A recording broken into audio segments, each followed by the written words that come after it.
우리 육체가 아프면 병원을 갑니다. 통증을 느끼기 때문입니다. 우리 감정이 아프면 갈 데가 별로 없습니다. 우리 감정이 상해 있는 그런 경우가 참 많이 있는데, 우리 감정의 건강을 진단받을 곳이 그렇게 많지가 않습니다.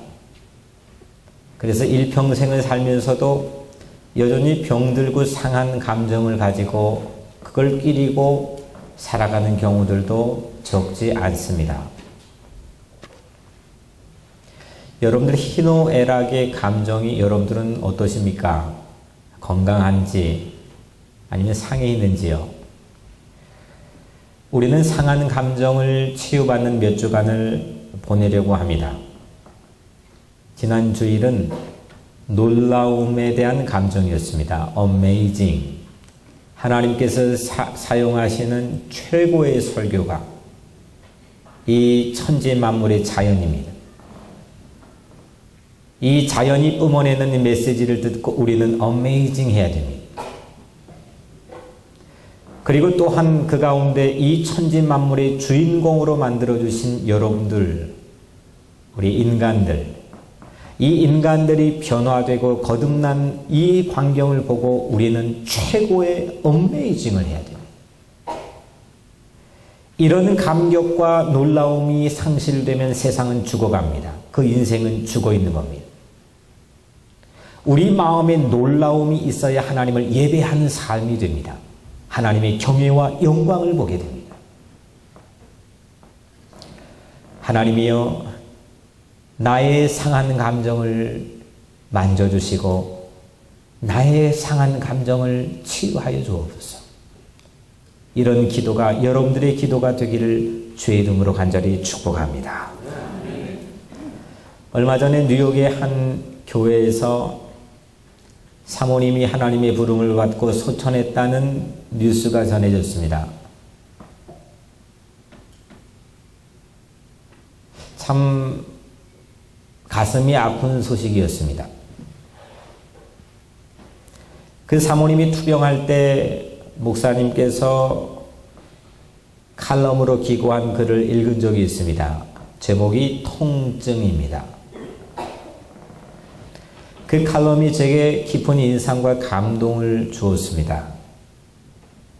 거기 내용을 보면 우리가 부상을 당해 심하게 다치면 그 부상 자체보다는 부상으로 오는 통증 때문에, 그 쇼크 때문에 사망하는 경우가 더 많이 있다고 합니다.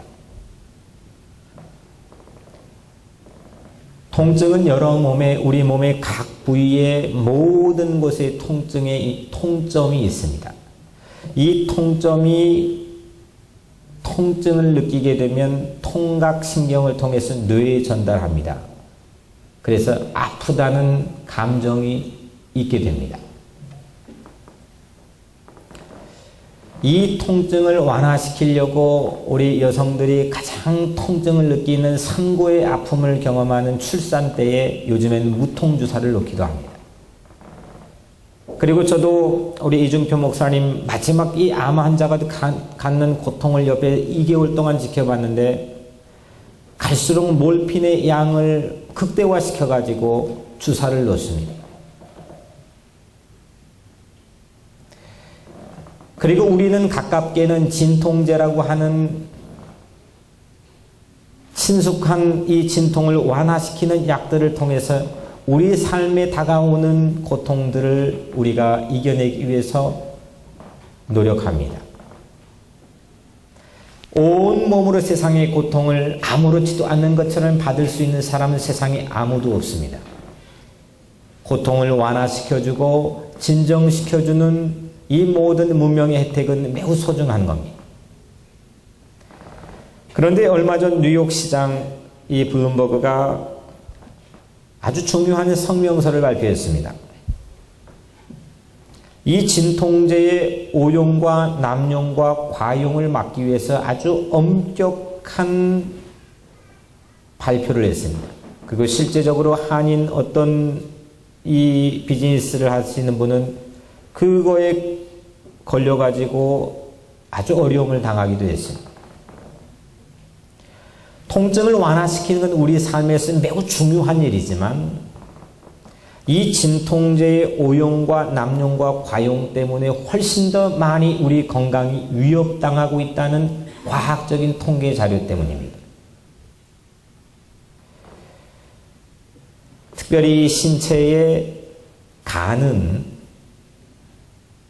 이 통각신경이 거의 없답니다.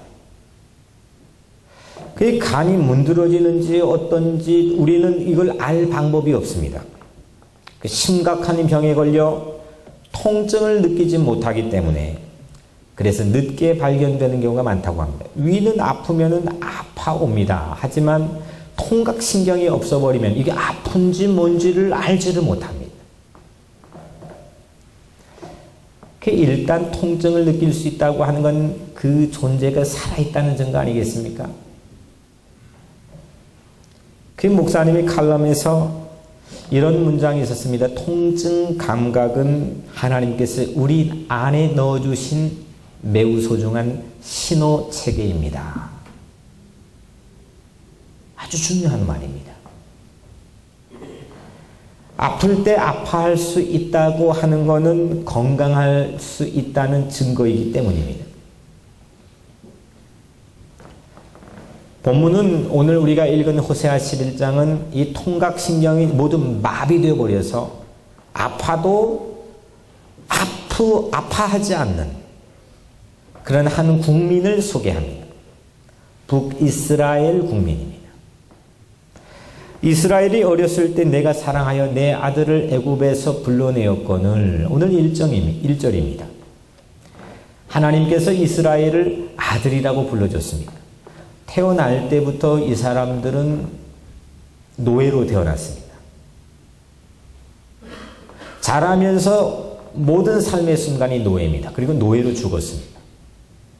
6대, 7대째 무려 430년 동안 이집트에서 노예 생활을 했던 이 사람들을 이스라엘이 어렸을 때에 내가 그를 사랑하여 그 아들을 불러 이 애굽에서 불러냈거늘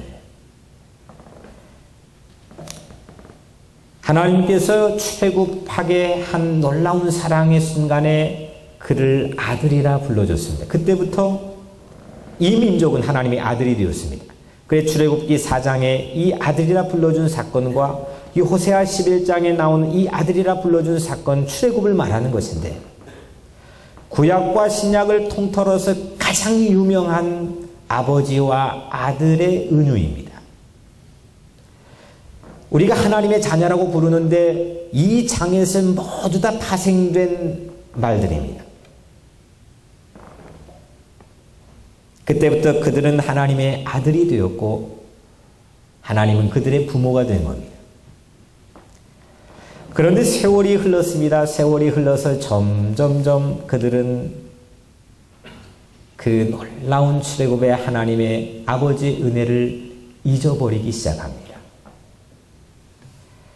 선지자들이 그들을 부를수록 그들은 점점 멀리하고 바알들에게 제사하며 아로새긴 우상 앞에서 분향하였느니라.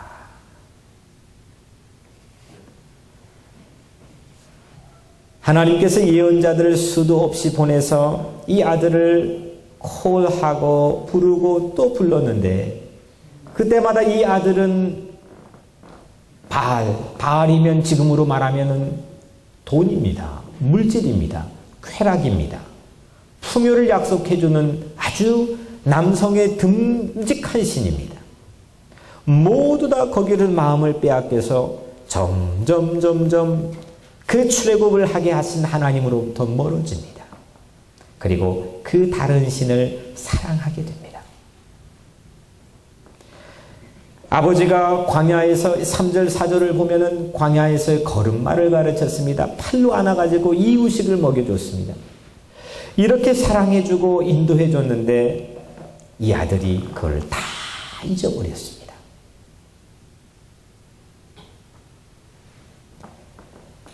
그리고 오늘 이 11장에 쓰여진 상황은 이 국가의 통전등화의 위기 앞에 서 있습니다. 당시 아시리아의 엄청난 세계를 점령했던 강대국이 이 이스라엘 땅도 점점 옥죄어 왔기 때문입니다. 이때 이 사람들은 자기들의 지혜를 짜냈습니다. 야, 우리가 살 수 있는 길은 다시 이집트에게 의존하는 길이다. 동맹 외교를 맺자는 겁니다. 이게 오늘 본문에 나와 있습니다. 그들은 위기 앞에서 이집트와 동맹을 맺었으나 결국 아시리아의 포로가 되고 맙니다. 아시리아가 그들의 임금이 되고 맙니다. 한번 생각해 보세요. 이집트 때문에 그렇게 고생해놓고, 이집트 때문에 그 고생을 다 해놓고 또 이집트에게 의지하는 걸 보니까, 또 이집트에게 또 가는 걸 보니까 이들에게 통각신경은 완전히 마비되어 버린 겁니다. 아파도 아픈 줄을 모르는 겁니다. 어디가 아픈지 모르는 건 매우 위급한 상황입니다. 그들의 계책으로 말미암음이니라. 이 모든 파멸의 결과는 그들의 계책 때문이라는 겁니다. 아무리 출중해 보여도 통각신경이 모두 마비되어서 아파도 아파할 줄 모르는 그 마음, 그 계책은 파멸로 가는 지름길이라는 겁니다. 작년에 우리 교우 가운데 발에 못이 찔렸는데 그것도 모르고 몇 날을 한 달 가까이를 지낸 교우가 있었습니다. 그 이야기를 듣고 제 마음이 너무 아팠습니다. 물론 통증 자체는 우리에게 좋은 건 아니지만 통증을 통해서 몸에 이상이 왔다는 신호를 받는 건 매우 중요한 일입니다. 내 육신의 이 통각신경도 유지가 되어야 되겠지만 더 중요한 것은 내 영혼엔 생채기가 나고 상처난 이 아픔을 아파하지 않는다는 겁니다. 내 영혼의 상처가 난 것보다 그 상처의 아픔을 전혀 느끼지 못하는 것이 훨씬 심각한 것 아니겠습니까? 실컷 이집트 때문에 고생해놓고 그 고생한 것에게 또 달려가고 또 달려가고 거기에 의지하고 자기를 못 살게 굴었는데 또 거기 또 가가지고 불나방처럼 또 의지하는, 이거 완전히 통각신경이 마비되어 버린 겁니다. 혹시 내 영혼이 그렇지 않습니까? 죄를 지었는데도 가책을 느끼지 못하고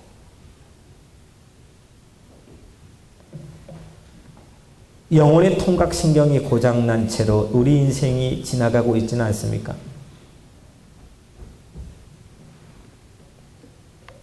아파하는 것은 물론 피하고 싶은 일이지만 그 아파하는 것은 우리 삶의 치유가 되기 위해서 반드시 필요한 하나님이 심어주신 신호체계입니다. 그런데 죄를 이렇게 깨닫지 못하고 모든 통각신경이 마비되어 버린 이 이스라엘을 하나님이 어떻게 하셨을까요? 하나님이 이 이스라엘 백성들을 바라보시고 어떻게 했을까요? 오늘 8절에 하나님께 그 심정을 우리에게 보여줍니다. 에브라임이여 내가 어찌 너를 놓겠느냐? 이스라엘이여 내가 어찌 너를 버리겠느냐? 내가 어찌 아드마같이 놓겠느냐? 어찌 너를 스보임처럼 두겠느냐? 버릴 수 없다는 겁니다. 포기할 수 없다는 겁니다. 소돔과 고모라처럼 망하게 할 수 없다는 겁니다. 이것이 바로 아버지 하나님의 마음입니다. 쉽게 쓰레기처럼 버리면서도 아파하지 않는 마음. 저는 이 양심이 타협해버리고 무감각해져 버리게 만드는 이 통각신경이 마비된 이 상태는 세상이 우리에게 자꾸 요구하고 주는 겁니다. TV를 봐도 우리를 마비시켜버립니다. 세상의 오락도 우리를 마비시켜버립니다. 세상이 주는 꿈도 비전도 우리를 마비시켜버립니다. 아파할 줄을 모릅니다.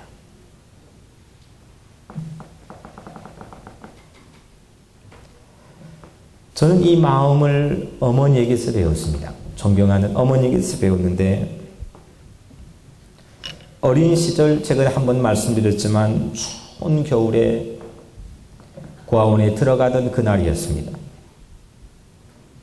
두 동생과 함께 보따리를 싸들고 고아원에 들어가는데, 그때 본 어머니의 모습을 1시간도 아니고 아주 짧은 시간 제 삶에는 잊을 수가 없습니다.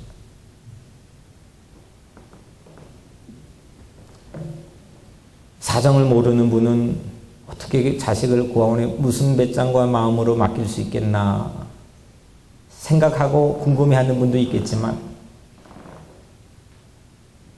저는 그 장면을 마음에 고아원에 살면서도 기억하면서, 야, 자식을 고아원에 맡기는 그 어머니의 심정은 어떨까? 실제 자식을 고아원에 맡겨놓고 어머니 서울로 가시면서 그 이후로 지금까지 40여 년 동안 하루에 밥 한 끼를 먹어본 적이 없습니다. 경건하기 위해서 금식한 것도 아니고 다이어트를 한 것도 아니고 자식을 고아원에 맡겨놓고 그 아파하는 마음 때문에 밥이 넘어가지 않는 겁니다. 저는 그 마음을, 그 아파하는 마음을 배울 수가 있었습니다. 내가 어찌 너를 놓겠느냐, 내가 어찌 너를 버리겠느냐. 버릴 수 없다는 그 어머니의 마음을 저는 그 광경을 통해서 배울 수 있었습니다. 아파해서 먹을 수 없는 마음, 아파해서 잘 입을 수 없는 마음, 아파해서 잘 놀 수 없는 마음, 그 마음을 배운 겁니다. 그래서 그 장면은 제 인생에 가장 소중한 하나님이 주신 선물입니다. 그 마음을 통해서 하나님 마음을 배울 수 있었습니다. 하나님의 사랑은 아파해서 깊은 사랑입니다. 저는 존경하는 어머니를 통해서 이 아파하는 하나님의 통각신경을 배웠습니다. 그래서 제 설교와 목회에 이 통각신경을 유지할 힘을 얻었습니다. 하나님의 마음을 가지고 설교하고 하나님의 마음을 가지고 목양해야 되겠다고 하는 그 마음을 얻었습니다. 그리고 오늘 이 호세아 11장은 제가 석사를 논문을 쓸 때도 이 본문을 가지고 썼고, 영국 유학 가서 박사 논문을 할 때도 이 호세아를 붙들고 몇 년을 씨름했습니다. 하나님이 저에게 얼마나 큰 축복을 주셨는지, 세상이 볼 때는 이해하지 못하는 고난과 버림받는 순간으로 생각할 수 있지만, 저는 그 아파하는, 내가 어찌 너를 버리겠냐, 내가 어찌 너를 놓겠냐, 그 하나님의 마음을 마음에 담아 살게 되었습니다. 내 마음이 내 속에서 돌이키어 나의 긍휼이 내 안에 온전히 불붙는도다. 하나님의 마음이 내 속에서 돌이켜가지고 내 안에서 나의 긍휼이 불이 붙었다는 겁니다. 긍휼이 뭡니까? 히브리어로 긍휼은 레헴인데, 이 유니온 신학교에 아주 저명한 필립 스트리블이라고 하는 여자 교수가 이 논문을 썼습니다. 이 레헴이라는 이 긍휼의 어원은 라함인데, 이 라함은 이 어머니의 자궁이라는 뜻을 갖고 있습니다. 자궁이 어떤 자리입니까? 뼈가 으스러지는 산고의 고통을 겪으면서 한 생명을 잉태하는 자리가 그 자궁의 자리 아닙니까? 세상의 모든 고통을 다 당하시면서 아파하시면서 그것만으로 나에게 은혜가 되는 거 아닙니까? 이집트에 살던 이 종살이하던 땅, 나를 이 땅에 낳아주신 것만으로 나에게 은혜가 되는 것입니까? 우리는 너무 조건을 따집니다. 그 은혜에 비하면 별것도 아닌 걸 가지고 그 조건을 따져서 그 은혜를 하락을 시킵니다. 아파하는 하나님의 긍휼에 불이 붙었습니다. 하나님의 이 통각신경은 최고로 예민해졌습니다. 하나님은 본디 의로우시기 때문에 죄를 보고도 모른 척 할 수 없는 분입니다. 그를 벌해야 됩니다. 그래야 최고의 재판자가 되시는 겁니다. 그런데 하나님께서는 그 죄를 지은 그 아들을 보고 내가 어찌 너를 놓겠느냐? 내가 어찌 너를 버리겠느냐? 하나님이 대신 아파하셨습니다. 그 자리가 십자가의 자리 아닙니까? 여러분들은 십자가를 바라보시면 무슨 생각이 났습니까? 불빛이 나오고 우리 축복을 약속해주고 여러분들 무슨 생각이 드십니까? 하나님은 이 십자가에서 우리 모든 죄집을 지시고 모든 통각신경이 살아있는 상태로 우리 모든 아픔을 대신 담당해 주셨습니다. 아파하셨습니다. 그리고 내가 어찌 너를 버리겠느냐? 내가 어찌 너를 놓겠느냐? 그 마음을 담아두신 것이 십자가 아닙니까? 십자가는 하나님의 통각신경의 증거이고 이 통각신경의 세포셀이 바로 십자가입니다. 그 십자가에 스치기만 하면 사람이 살아납니다. 십자가를 바라보면 사람이 살아납니다. 십자가 때문에 사람이 새로운 길이 열렸습니다. 십자가가 우리의 희망이고 십자가도 우리 삶의 비전이 되는 이유가 바로 여기에 있습니다.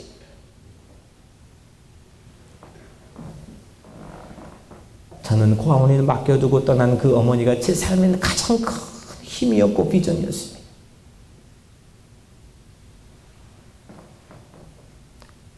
이 십자가에 아파하는 사랑을 신뢰하는 사람, 그걸 믿고 따르는 사람은 모두 다 구원을 받게 된다 하지 않았습니까? 하나님의 세상을 이처럼 사랑하사 독생자를 주셨습니다. 이는 저를 믿는 자마다 멸망하지 않고 영생을 얻게 하려 하심이라 했습니다. 이처럼 사랑, 독생자를 주셔서 대신 아파하시는 사랑, 독생자를 죽이면서까지 대신 아파하며 우리를 사랑해 주시는 그의 놀라운 사랑, 그 사랑을 믿는 자는 멸망하지 않고 누구든지 영원한 생명을 얻게 된다 했습니다. 이 사랑이 우리에게 주어졌습니다. 얼마나 위대한 존재입니까? 얼마나 값진 존재입니까? 전 그 자존감을 가지고 살았습니다. 옷이 허름해도 거지 같아도 얼굴에 때가 잔뜩 끼어도 그 자존감을 빼앗아갈 수가 없었습니다. 나를 위해 모든 걸 헌신하실 그 어머니의 마음, 그 하나님의 마음이 제 삶의 가장 큰 위로였습니다. 오늘 마지막 절 말씀에 여호와께서 소리를 내시면 자손들이 서쪽에서부터 떨며 오되 그들은 애굽에서부터 새같이 아수르에서부터 비둘기같이 떨며 오리니. 서쪽이 어디입니까?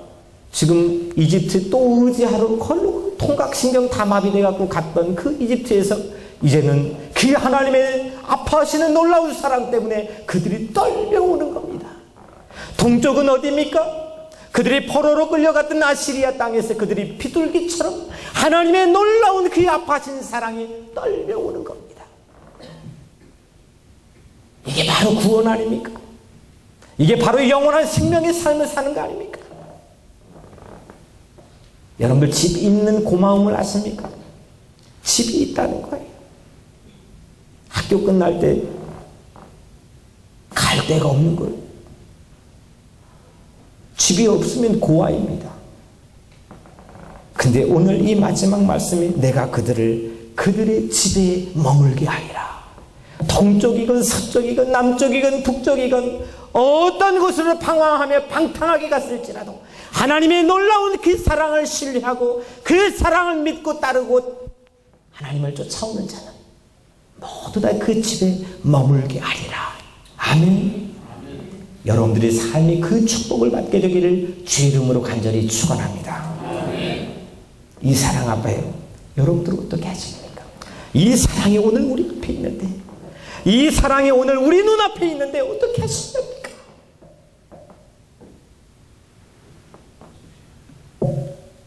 제 지난 새벽에도 말씀드렸던 92세의 문동환 목사님이 우리 교회 와서 금요일 설교를 해주셨어요. 돌아가는 길에 제가 그분을 이 뉴저지까지 1시간 정도를 운전해 모셔다 드렸습니다. 가시는 길에 제가 그분에게 말문을 열었습니다. 야, 목사님 92세가 되셨는데도 목사님 말씀하시면 저는 힘이 나고 참 즐겁습니다. 저는 목사님의 강의와 말씀을 엔조이합니다.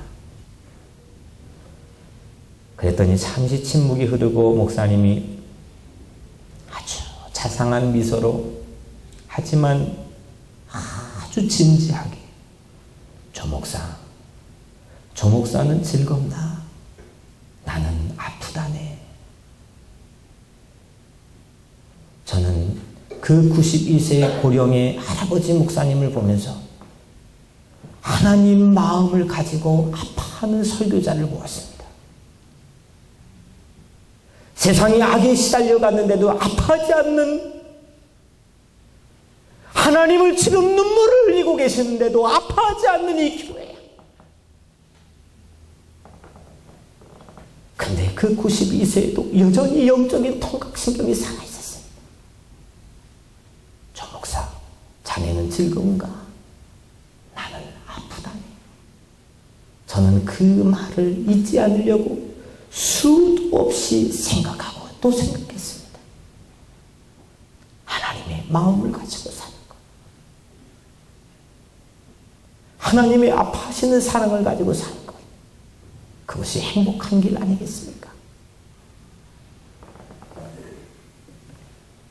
저는 하나님 마음으로 설교하는 분을 만난 겁니다.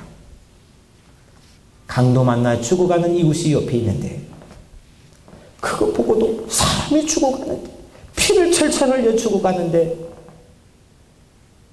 종교 사제들은, 제사장들, 레위인들은 그냥 지나갔습니다. 아파하지 않았습니다. 통각신경이 완전히 무감각해져 버렸습니다. 이 사람들은 하나님 마음을 이해할 수 없는 겁니다. 아무리 천상의 말을 할지라도, 아무리 공부를 많이 한 사제들일지라도 하나님의 마음을 전달할 수가 없는 겁니다. 하나님 마음 앞에만 서면, 그 사랑 앞에만 서면 모든 사람들이 새로운 길이 열리는 건데, 그런데 착한 선한 사마리아 사람, 그 옆을 가다가 본문에 불쌍히 여겨 마음이 아픈 겁니다. 사람이 죽어가고 있는데 같이 아픈 겁니다.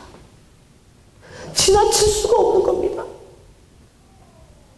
업어가지고 영원히 데려다 줬습니다. 여러분들의 가족이 아픈데도 여러분들의 통각신경은 어떻습니까? 여러분들의 이웃들이 아파하는데, 이 세상이 몸살을 앓고 있는데 여러분들의 통각신경은 어떻습니까? 이 세상의 구조적인 악을 보시고 하나님의 마음을 치시면서 아파하십니다. 여러분들의 삶은 어떻습니까? 불쌍히 여기는 마음, 긍휼히 여기는 마음, 그래서 함께 아파할 수 있는 마음, 그 마음이 하나님의 마음의 DNA를 가진 아들 아니겠습니까? 우리는 하나님의 아들, 딸들입니다. 하나님 아버지의 DNA를 가지고 있는, 유전자를 가지고 있는 사람들입니다. 우리를 버릴 수 없고, 내가 어떻게 너를 버리겠느냐? 저는 고아원으로 가면서 그 어머니의 마음을 마음에 새겼습니다. 내가 어찌 너를 버리겠느냐? 하나님은 우리를 향해서도 말합니다. 영적 고아 같은 세상에 살면서 그 하나님의 마음을 붙들고 살아야 됩니다. 내가 어찌 너를 버리겠느냐? 내가 어찌 너를 두겠느냐? 아파하는 아버지 하나님을 믿고 따라 살 때 여러분들의 삶에 새로운 놀라운 생명의 역사가 일어날 줄로 믿습니다. 사랑하는 성도 여러분, 아파하는 통각신경, 이건 우리를 살릴 수 있는 하나님이 주신 신호체계입니다. 놀라운 어메이징처럼 이 아파함은 하나님을 만나는 거룩한 이모션입니다. 세상의 오락으로 내 감각을 마비시켜가지고 그걸 진통제 삼아서 세상의 어려움들을 고난들을 이겨내보려고 하는 건 한계가 있습니다. 그걸로 되지 않습니다. 그거 과용하고 남용하고 오용하면 사람이 죽습니다. 피 묻은 복음을 가지고 아파하시는 십자가의 놀라운 사랑의 복음을 가지고 그 사랑을 바라보면서 믿고 신뢰하면서 여러분들 살아가야 될 줄로 믿습니다. 그 사랑이 우리의 고장나고 망가져버린 통각신경을 회복시켜 주실 줄로 믿습니다. 그 치유된 통각신경이 우리 삶도 살리지만 내가 만나는 사람 다 살리는 겁니다. 내가 가는 공간마다 가족이든 일터든 어디든 교회든 내가 가는 곳마다 살아나는 겁니다. 이게 제 삶의 비전이었습니다. 이게 제 삶의 꿈이었습니다. 오늘 사랑하는 성도 여러분들의 모든 삶에도 이런 꿈과 비전과 치유의 역사가 일어나게 될 줄로 믿습니다. 기도하겠습니다.